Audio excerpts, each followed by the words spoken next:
Okay, so let's look at the non-government organization and other associations. Most of the non-government organization NGOs in Morocco came in the country in the late 1990s.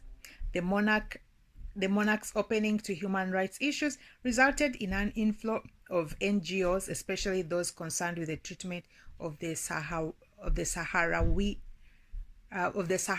people. In 1994, the monarch allowed Human Rights Watch to conduct a fact-finding investigation on violations of human rights and publicize the results. Some of the major NGOs active in the country include the Moroccan Organization for Human Rights, the Moroccan League for the Defense of Human Rights, and the Moroccan Association of Human Rights. Amnesty International has chapters located in Casablanca, Rabat, Marrakesh, although it is not officially recognized by the government. Let's move on to gender roles. A division of labor. In the home, a gender-based hierarchy allows male children far greater freedom and opportunity than female children. Girls as young as 4 and 5 are expected to help with household chores and care for their young siblings. Cooking, cleaning, and child rearing are the traditional duties assigned to women. Men who are not formally educated find work in a range of positions from tax driver to artisan to tour guide. Educated men are the rulers of the country, and with the right connections, many hold any position they wish. Women in higher socio-economic sectors have greater access to education, resulting in a growing number of female doctors, lawyers, and university professors. Let's look at the relative status of women and men. In almost every aspect of Moroccan life, the status of men is higher than that of women. For the most part, women remain in private domestic places and are subject to ridicule and harassment by men in the public life on the streets. Worship in mosques is generally reserved for men, and all Muslim leaders are male. A few hours, however, are set aside each week to allow women to worship. Within the family, the maintained virginity of a woman is guarded, and it is vital for her acceptance for marriage. On the other hand, male sexual activity before marriage is regarded as normal. Life is both socially and economically difficult for women with no husband or no education. Female prostitution in the country is widespread. Let's look at marriage, family, and kinship. Parents still have considerable influence over the choice of their children's spouse. Although in some less traditional families, this practice is changing. Once a person with the appropriate economic and family background has been agreed upon, the grooms offer a bride price to the family of the bride-to-be. In return, the bride's family negotiates a dowry with the groom's family and assures them that her virginity is intact. Weddings take place during the summer months and usually last for 2 to 3 days, depending on the financial circumstances. At traditional weddings, the bride is carried to the groom on a table, ornately decorated with henna-stained hands and feet. Islamic law dictates that Muslim women must marry Muslim men. It is acceptable, however, for a Muslim man to take a non-Muslim woman as his wife. If divorce occurs, it is likely to be instigated by the man, as a divorced woman has little chance to remarry and may have a difficult time providing for herself. Let's move on to the domestic unit. The extended family is at most important, as it's a source of status and reputation as well as financial support. One's personal dignity and honor are an extension of the family name. The concept of ushuma or shame is spread to the entire family if one member of the family is known to have misbehaved. Therefore, There is great pressure to protect the reputation of all members of the family. Moroccans view married life as the only normal way for adults to live, and the idea of living alone as abhorrent. Polygamy is allowed under Islam, although it is rarely practiced, and in such cases the wives may live together in one house or depending on the family economic status, each wife may reside in their own dwelling with her offspring. Let's look at socialization. Infant care. Most women still give birth at home with the help of a midwife and other female members. Modern style birth in hospitals and clinics are becoming available in major cities, but having a child at home is still the norm. Breastfeeding is practiced by almost all women, as it is the healthiest and most economic source of nutrition. Let's look at child rearing and education. Elementary schools teach subjects in Arabic until the third grade, when education becomes bilingual in both Arabic and French. Officially, education is mandatory from age 7 to age 13 for both boys and girls.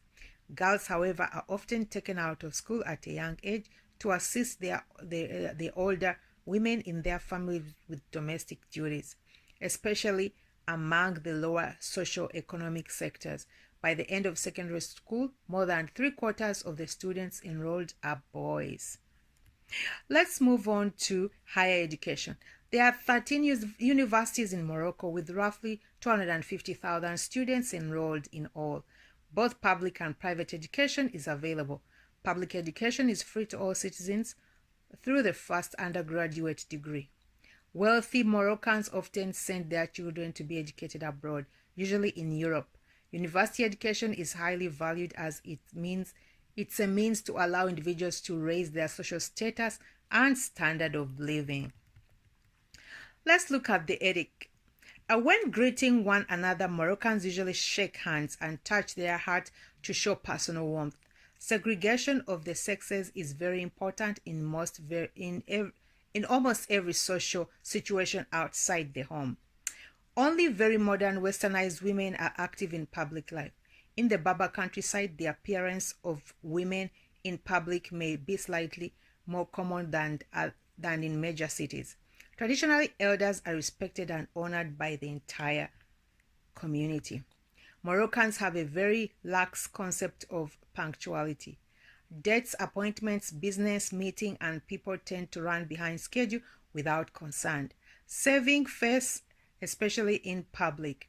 It is one of the utmost importance and may lead to white lies being told to cover any potentially embarrassing or shameful situation. When tensions do occur, yelling, expressing frustration, and generally creating a public scene is acceptable and quite ordinary. Let's move on to religion. Nearly 99% of Moroccans are Sunni Muslim. Moroccans are tolerant of the small percentage of Christian Jews living in the country, believing they worship the same God. The 5 pillars observed by Muslims are making a public profession of faith, praying 5 times a day according to the position of the sun, fasting during the month of Ramadan, giving alms to those in need, and making a pilgrim to Mecca once in a lifetime. Moroccans have added a few unique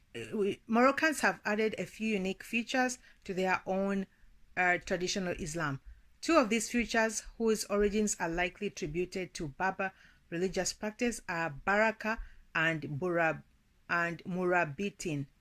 Baraka refers to the spiritual power that manifests in form of a blessing or good fortune, similarly to the concept of good karma in Buddhism.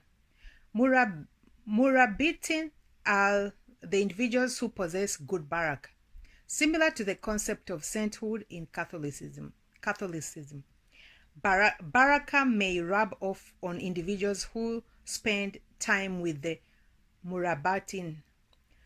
Also, Most villages and Medina neighborhoods have a fortune teller who will charge to offer a vision, provide a remedy, or put a curse on someone. When news travels that pagan practices are taking place, Muslim missionaries will travel to the area to stop them and bring the people back to Islam. Let's look at the religious practitioners. The king claims to be a descendant of the Prophet Muhammad, the founder of Islam. He also holds the position of the religious head of state, and all local religious leaders are subordinate to his decisions. Let's look at the rituals and holy places. Small dome-shaped temples are constructed for the Murabitin after their death, as they are thought to continue exuding spiritual power. Individuals seeking blessings, such as women who wish to become pregnant, make pilgrimages to Mubaratin's temples. Muslim mosques are found nationwide. Traditionally, non-Muslim foreigners are not allowed into mosques. The Mosque Hassan II in Casablanca, however, allows foreigners to tour some facilities. Okay, let's move on to death and afterlife. Because of the low number of doctors and medicine clinics in the country, families in Morocco frequently face death. According to Islam, a body must be buried within 24 hours after death. The family of the deceased prepares the body at home, perhaps with the help of an individual in the community experienced in caring for the dead. Men are designated to chant Muslim professions of faith as they carry the body to the burial site. Moroccan women wear white during the grieving period and must by the Islamic law abstain from sex for 40 days following the death of a spouse. Bodies are buried on the right side with the head facing south toward Mecca. In this position, they are ready for resurrection by Allah on Judgment Day. It will then be decided if the soul will enter heaven or hell. A day or two after the funeral, a formal meal is served while passages from the Quran, the sacred book of Islam, are read aloud. A spirit of charity and giving are important to all during the condolence period. Let's move on to the medicine and healthcare. Hepatitis A and B, intestinal parasites, and occasional outbreaks of cholera are all health problems in Morocco. HIV and AIDS are present and rapidly spreading. Both urban and rural areas suffer from a shortage of healthcare centers. In hospitals and there's a shortage of healthcare centers, hospitals, and staff. Existing biomedical equipment is often inefficient or outdated. In 1987, a national vaccination project was launched with the goal of immunizing all children under the age of 1 and all women of procreating age. The Ministry of Health also launched the first project of social priorities to set up healthcare centers that would provide education in nutrition, hygiene, and birth control in the 13th poorest provinces. In the late 1990s, life expectancy at birth was 70 years. I beg your pardon. The Ministry of Health has launched the first project of social priorities to set up healthcare centers that would provide education, nutrition, hygiene, and birth control in the 13th poorest provinces. In the late 1990s, life expectancy at birth was 70 years for women and 66 for men. Morocco's healthcare and life expectancy rates are the lowest in the 3 countries of Maghreb, but higher than those in the sub-Saharan African countries to the south. Wow. Let's look at the secular celebrations. Moroccans celebrate a number of national holidays and festivals each year. National Day is held on March the 3rd in celebration of King Hassan II's accession to the throne in 1961. Independence Day is celebrated on November 18th, commemorating the day of the French protectorate in Morocco. On November the 6th, Green March Day is celebrated to commemorate the Moroccan March into Western Sahara in 1975. Among the most popular festivals are the National Folklore Festival held in Marrakesh each June, a festival of roses held in El Kela de Maguna each May, and a Dead Festival held in El Ford each October. Let's look at the arts and humanities. Support for the arts. International students are the primary supporters of most Moroccan arts, which include handcrafted pottery, rugs, jewelry, drums, carved stone.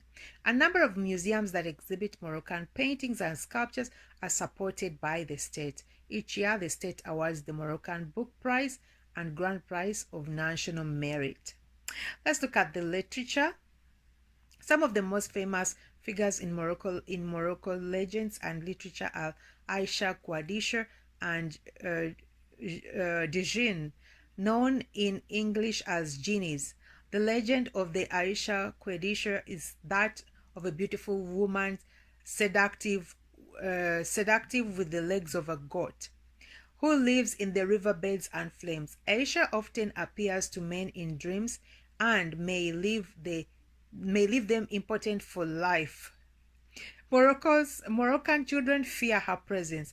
According to the genie legends, these spirits frequent places associated with water to create mischief in human affairs. The Berber traditions holds a long history of storytelling and song. Wow. Let's look at the performing arts. The music making is very common at festivals or wherever people are gathered for social events. Men and women sing while drums and strings instruments such as the loter and the karamanja are played. Musical gatherings are often accompanied by a group of folk dancing. Women and girls are believed to be susceptible to slipping into trance while dancing to the rhythm of the drum. Snake charmers perform for tourists in major cities. Let's look at the state of physical and social sciences.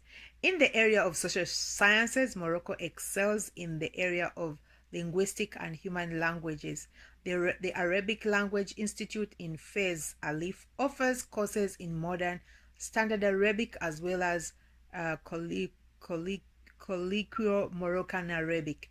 Alif also offers culture tours, lectures, and classes on Maghreb literature, media, and Islam. The University of Muhammad V and the Al Kahawan University have schools of humanities and social sciences that offer Master of Arts degrees in international studies and diplomacy, as well as advanced language programs. Morocco's largest project in the area of physical sciences is Late Pliocene vertebrate excavation site located in Al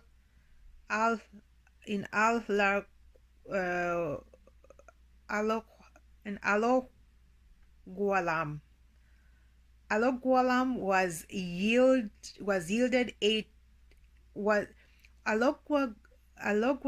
has yielded 80 species of vertebrates, mainly mammals and birds. The site was discovered in 1985 and has been under excavation since 1989. It is by far the richest late Neogene vertebrate in North Africa. Excavation at this location are part of the Franco-Moroccan cooperation program between the Casablanca program of the National Institute of Science and Archaeology of Rabat, Morocco, and the Mission Littoral of the French Ministry of Foreign Affairs. Please bear with me as far as the pronunciation of the last name goes. But we've finally come to the end of our fun facts as far as Morocco goes. I want to thank you so much if you've made it this far. So these were read to you by yours truly, Christine, courtesy of Exhibit Africa Ubuntu Initiative, compiled by everyculture.com if you want to check them out. Until we meet on our next video, stay tuned and ciao for now. Bye.